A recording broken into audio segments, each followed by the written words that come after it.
भगवान बोलो श्री नंगली निवासी भगवान की, बोलो श्री परमहंस दयाल जी महाराज की, बोलो श्री स्वामी जी महाराज की, बोलिए सच्ची सरकार की, बोलो श्री स्वामी जी महाराज की जय। हृदय मंदिर में आसीन मेरे इष्ट देव भगवान के चरणों में कोटि कोटि दंडवत प्रणाम। सद्गुरुदेव भगवान जी के दरबार में उपस्थित सारस्वत मिशन का अर्चनीय वंदनीय संत समाज के चरणों में भी कोटि कोटि वंदन। श्री गुरुदेव भगवान की परम प्यारी संगत, आप सभी सुबह से ही मालिक की महिमा का गुणानुवाद श्रवण कर रहे हैं, अपने हृदय को पवित्र कर रहे हैं और आनंदित कर रहे हैं। कितनी सद्गुरु की अपार कृपा बरस रही है। हमें विभिन्न रूपों में विविध प्रकार से सद्गुरु का ज्ञान वो मिल रहा है। इन 4 दिनों में अभी 4 दिन ही हुए हैं, 27 तारीख से आज चौथा दिन है। तो हमें महापुरुषों के मुखारबिंद से, चाहे वो भजन गा के, चाहे वो वचनों के रूप में, बड़ा ही एक सुंदर मार्गदर्शन मिल रहा है। क्योंकि महापुरुष तो हमारे जीवन को सफल बनाने की कोशिश करते हैं कि ये मानुष तन हमें मिला, ये क्यों मिला, हम इस संसार में आए, यही एक उद्देश्य है कि ये जानो मैं कौन हूं, मैं किस लिए आया हूं जगत में। हमारे दादा गुरुदेव भगवान जी ने भी तो यही हमें समझाया कि मानुष तन पाया तो क्या लाभ उठाया। ये मानुष देह हमें मिली, 9 महीने हमने नरक भोगा, फिर परमात्मा से प्रार्थना की कि गुरुदेव कुंभी नरक से निकालो, मैं जाकर क्या करूंगा, संसार में तेरा भजन करूंगा। लेकिन जब संसार में आ गए, माता पिता को देखा, पहले तो उनकी तरफ ही आंख उठती खुलती है ना, और उसके बाद थोड़े से सगी संबंधी मिले, उसके बाद खेल खिलौने मिले, खेल खिलौनों के बाद फिर दोस्त मित्र मिले स्कूल के, उसके बाद भार्या मिल गई, शादी हो गई, और उसके बाद कितना कह लो कि भजन कर लो। क्योंकि हम भजनों में गाते हैं कई भजन ऐसे जो हम भूल गए, जो हमारे बड़े काम के हैं। हरि सिमरन दा रखिया ही केड़ा वेला मनवा, पहले ये भजन होते थे जो पूछते थे, हमसे ही प्रश्न करते थे, किसी को नहीं। आपने देखा महाराज जी ने सार गुरुवाणी लिखी, सार गुरुवाणी के अंदर उन्होंने कहा मैं किसी को उपदेश नहीं देता, ऐ मन मैं तुझे उपदेश देता हूँ, ये मेरा उपदेश तुम्हारे लिए नहीं है, मैं अपने मन को उपदेश देता हूँ। और महाराज जी ने लिख दिया कि मन ही को प्रबोधिए, मन ही को उपदेश, जो ये मन वश में होए तो शिष्य होए सब देश। इस मन को जगाने के लिए ही सद्गुरुदेव भगवान जी ने हमें वो ज्ञान दिया। तो उन्होंने हमें ये कहा कि ये मन को उपदेश, तो हम पहला प्रश्न करते हैं, हरि सिमरन दा रखिया ही केड़ा मनवा, केड़ा वेला मनवा, पहली अवस्था तेरी बाल अवस्था आई मनवा, खेडन सिखियो मंगनाए खुला वेड़ा। इसी तरह ये भजन की कड़ियां आगे चलती हैं, लेकिन उनका जब चौथी अवस्था आती है ना, हाथ नहीं हो चल दे तू जीत के बाजी हारी मनवा। अब कहते हैं अभी जवानी में ही ये घुटने नहीं चलते, चौकड़ी लगा के कहां बैठा जाता है। पहले बच्चे छोटे छोटे सिद्ध आसन में बैठ जाते थे, पद्मासन में बैठ जाते थे, आज चौकड़ी नहीं लगती। तो कितना कठिन समय है। अब हम कब नाम जपेंगे, और नाम जपने के साथ साथ गुरुदेव क्या कहते हैं, क्योंकि मुझे फिर वही दादा गुरु महाराज जी के इरशाद याद आते हैं, उनके वचन जिनसे ही हमारा जीवन बनेगा। हम जितना लाख आडंबर कर लें, लाख प्रयत्न कर लें, जिस बात की सफाई के लिए गुरुदेव कहते हैं जब तक वो ना की हमारा काम नहीं बनेगा। कैसे? तो दादा गुरु महाराज ने एक छोटा सा दृष्टांत दिया कि एक व्यक्ति सत्संगी था, उसके मन में सद्गुरु की लगन थी, संगत भी थी, सत्संग में जाता था। तो सत्संग में कहा जाता था कि भाई वक्त निकालो कुछ अपने लिए। जैसे अभी आप महात्मा जी से सुन रहे थे कि स्वामी जी ने कह दिया था 23.5 घंटे संसार के काम करो, आधा घंटा मेरे लिए रख लो। अपना अपना तरीका समझाने का है। हजूर महाराज जी कहते थे 5 चोर अंदर बसाए हुए हैं, छठा चोर मुझे बना लो। 4 बच्चे तुम्हारे हैं, 5वां बालक मुझे बना लो। तरीका है समझाने का कि किसी भी तरह हमारे पल्ले बात पड़ जाए। तो दादा गुरु महाराज जी ने इरशाद के अंदर हमें समझाया, और उसे ये जीवन में ज्ञान था, सब संतों से सुनता था, तो उसने अपने जीवन में एक नियम बना लिया। वो क्या कि वो 11 महीने घर के काम करता, 1 महीना रख लेता किसी भी पहाड़ में, कंदरा में, जहाँ एकांत स्थान होता, वहां जाकर थोड़ा सा सामान लेकर जाता कि 11 महीने बाल बच्चों अब आपकी सेवा कर ली, अब 1 महीना मैं अपने लिए जो जरूरी काम है वो कुछ करूंगा। करना क्या था? एकांत में रहूंगा, जीवन को संयमित करूंगा, कम खाऊंगा और परमात्मा का भजन करूंगा। ये नियम बना लिया। काफी सालों से उसका ये नियम चल रहा था। और एक बार क्या हुआ, जब वो गया पहाड़ों में, दिन में सवेरे एक वक्त वो भोजन बनाता और वो खा लेता, उसके बाद वो दिन में अपना भजन करता या थोड़ा विश्राम करता। लेकिन वो इतने सालों से जा रहा था, इस बार जब वो गया तो वो भोजन बनाने के बाद, कुछ विश्राम करने के बाद जब वो बैठा भजन पर, उसका मन नहीं लगा। कहने लगा आज क्या हो गया कि मेरा मन भजन में नहीं लग रहा। फिर प्रयत्न किया, कहते हैं जैसे चींटी गिर गिर कर पहाड़ भी पार कर जाती है। लेकिन उसने बड़ा यत्न किया कि मन लग जाए, लेकिन नहीं लग रहा था। फिर उसने रात्रि को बैठा तो उस वक्त बड़ा एकांत समय था, कोई शोर नहीं था तो वो जंगल में ही। लेकिन दिन में अगर थोड़ा बहुत था तो रात्रि में एकदम सन्नाटा। उस सन्नाटे में उसको क्या आवाज आई, कहीं बाहर से नहीं आई, उसके अंदर से ही, क्योंकि मन तो साफ था। प्रभु परमात्मा को पाने के लिए वो तो 1 महीना लगाता था कि मेरा मन साफ हो जाए। तो उसके अंदर से ये एक आवाज आई कि आज मन, प्रश्न भी अपने से ही, आज मन क्यों नहीं लग रहा? पहले तो बड़ी जल्दी लग जाता था, आज क्या हुआ? जब उसने ये कहा तो अंदर से ही आवाज आई, बेटा फलां व्यक्ति के साथ तेरा थोड़े दिन पहले कोई झगड़ा हुआ। सब बातें तो निकल गई, लेकिन जो एक बात उसने तुझे कह दी वो तेरे मन से निकली नहीं। वही बात तेरे को आज तंग कर रही है, जो भजन में मन नहीं लग रहा। देखो कितनी बड़ी बात है। अंदर से ही प्रश्न वो क्यों उठा? क्योंकि वो भगवत भक्ति की ओर लगा हुआ था। मन को साधने के लिए हर वर्ष वो उसको प्रयत्न करता था।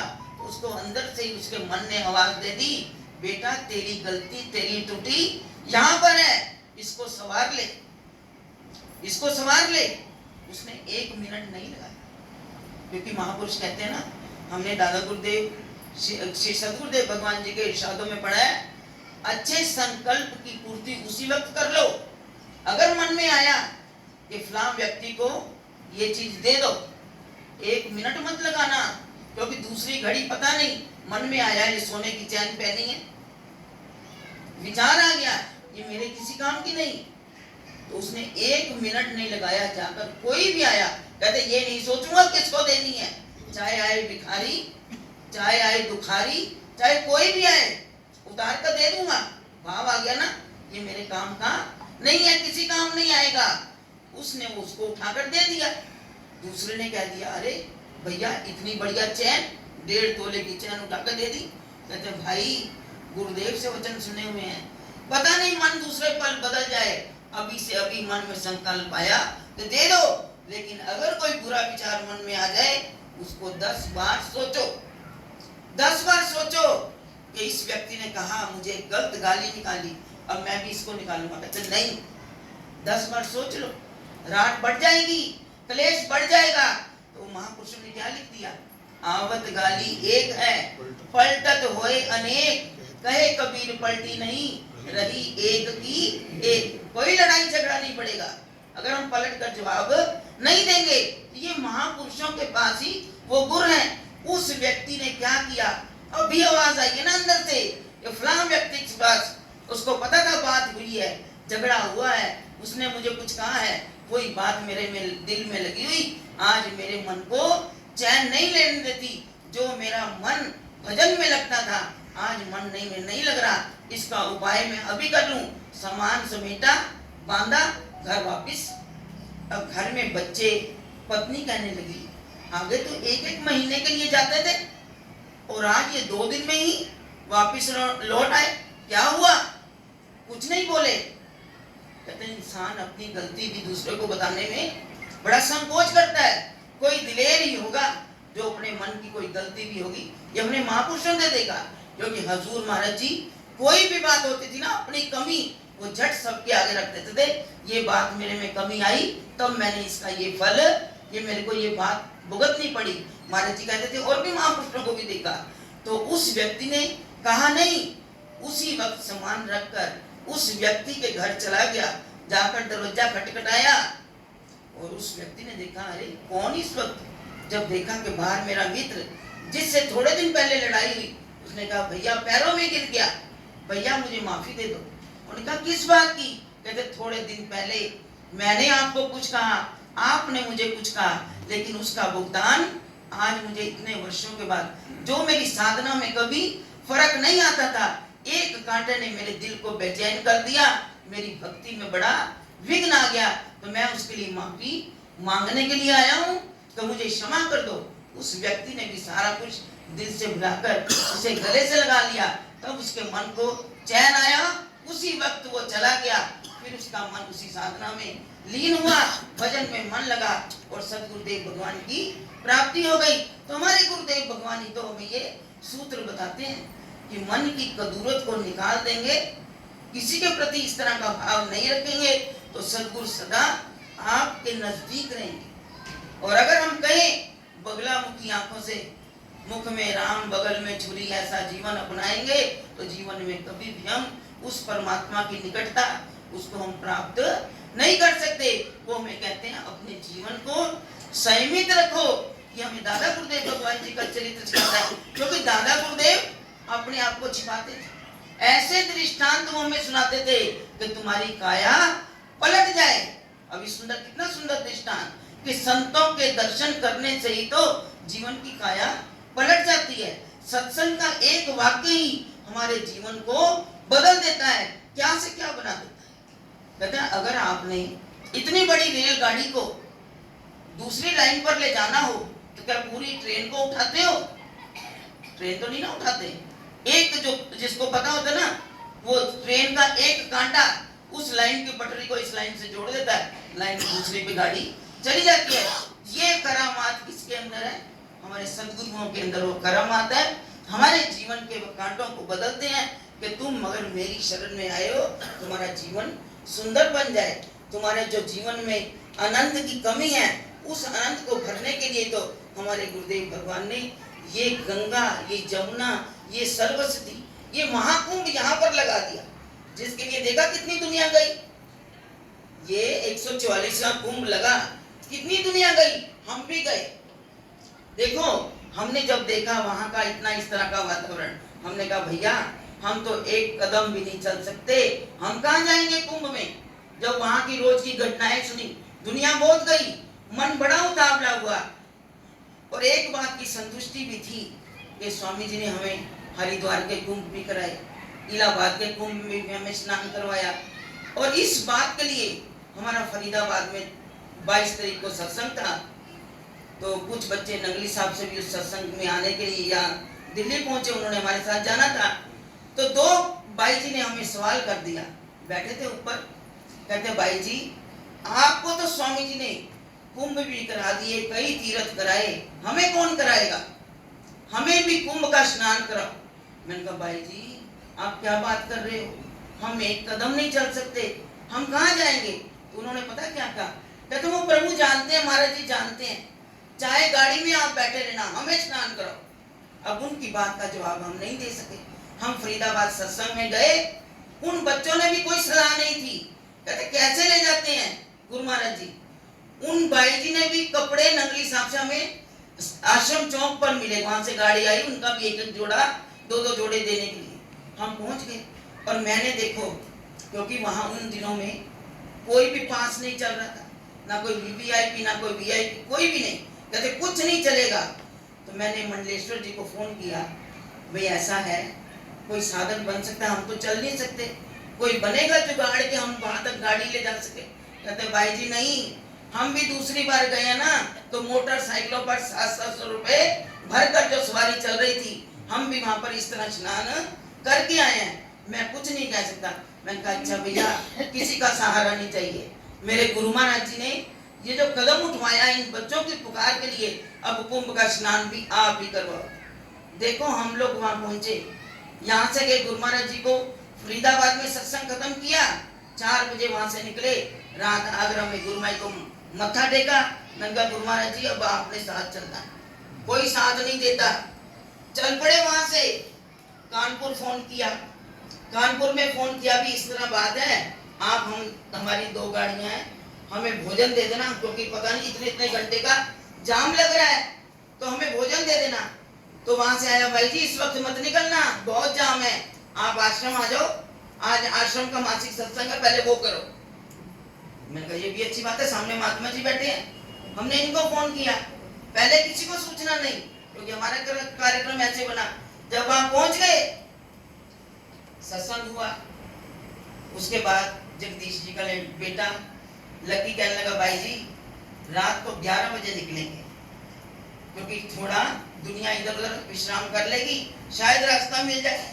हमने ठीक है भैया, अब आपके पास आ गए हैं, जैसे ले चलोगे, जैसे गुरमाई की मौज। हम रात को 11:30 बजे एक गाड़ी और दिल्ली से पहुंच गई। 2 गाड़ियां तो नकली साहब थी और यहाँ की थी, एक गाड़ी दिल्ली से भी पहुंच गई, 4-5 सेवादार उसमें, वो भी पहुंच गए। जब वहां पहुंचे सलाह की कि रात को 11 बजे निकलते हैं। 11 बजे चलकर हम प्रयाग पहुंच गए सवेरे 4:30 बजे। लक्की ने एक फोन किया किसी पुलिस वाले को, थोड़ी पहचान निकली, ऐसे ऐसे हमारे संत आना चाहते हैं, तो उन्होंने एक रास्ता बता दिया, जो प्रयागराज का पुराना रास्ता, इधर से आ जाओ। जब हम वहां पहुंचे तो वहां ट्रकों की लाइन लगी, रास्ता बंद कर दिया।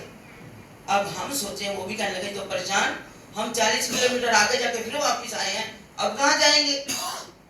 तो उसने क्या कहते हैं, एक व्यक्ति, वहां कोई बंदा नहीं, होटलों के पास एक व्यक्ति कहते भैया कहाँ जाना है, 3 गाड़ियां। कहने लगे ऐसे ऐसे जाना प्रयाग में स्नान के लिए, और हमें कहा गया 7 बजे से पहले पहुंच जाओ तो आपको रास्ता बता देंगे। ये नहीं पता किसने कहा, उस आदमी ने कहा कि ऐसी बात है, कहीं उधर जहां बताया वहां रास्ते बंद, ट्रक लगे हुए हैं, सरिये और तारे बांधी हुई हैं। तो उसने कहा बेटा बात ऐसी है, एक रास्ता बताता हूँ, जंगल का रास्ता है 4-5 किलोमीटर, आगे जाओगे वही सड़क मिल जाएगी। अब दिनेश भी डर गया, कहने लगा जंगल का रास्ता, पता नहीं सड़कें कैसी होंगी, लड़कियां बाइयां सारी हमारे साथ हैं, वो 4 आदमी हैं, जंगल में से लेके जाऊं। दिनेश कहता पहले अकेला मैं ही सड़क देख के आता हूँ, क्या आगे कुछ रास्ता मिलेगा। ये अकेला गया, सड़क देख कर आया, देख के तसल्ली हुई कि वहां से गाड़ियां चली जाएंगी। हम पहुंच गए वहां पर, और आगे देखो पुलिस वाले ने जहां बांधे हुए थे, बैरियर लगा रखे थे, जब वहां पहुंचे तो पुलिस वाले ने आदेश दे दिया इसको खोल दो, ये 3 गाड़ियां निकल जाने। जहां आसरा गुरु महाराज जी का लिया था, गाड़ियों ने रास्ता एकदम खोल दिए चैन, और हम सीधा स्टेशन पहुंच गए।